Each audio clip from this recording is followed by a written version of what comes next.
For psychological research, observational data has been our primary tool for understanding human behavior. Like puzzles, data contains different patterns that only in specific sequences fit to show us the bigger picture. But when it comes to solving real puzzles, we tend to take a cluster identification approach, where we might take up all the edge pieces or the pieces of the same color to solve it that way.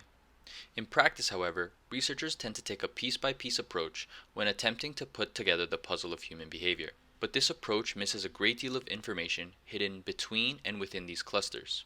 Previous attempts have been able to apply clustering methods to simple models, but clear linear relationships are hard to come by. My question is, can we find a way to take advantage of these clustering methods? And if so, can we find a way to integrate them with the advancements in computational statistics? To answer these questions, I proposed a clustering method extension to a hybrid structural equation model that combines both neural networks with extended redundancy analysis. This model would identify groups within our data based on the predictive power of neural networks combined with the theoretical emphasis of structural equation models. By understanding the number of groups in our data, we can etch out differing characteristics according to a theorized model and refine psychological theories. To evaluate for performance, the model would undergo a simulation study and an empirical study against a competing non-theoretical model.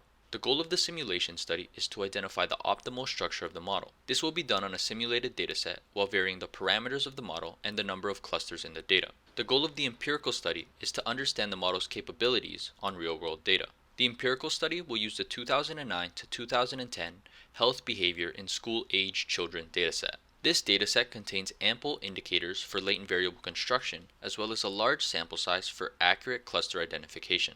Now, although this approach may tend to work for actual puzzles, if our findings do identify advantages of using clustering methods in hybrid theoretical frameworks, there are several positive outcomes for both psychological researchers and psychological practitioners.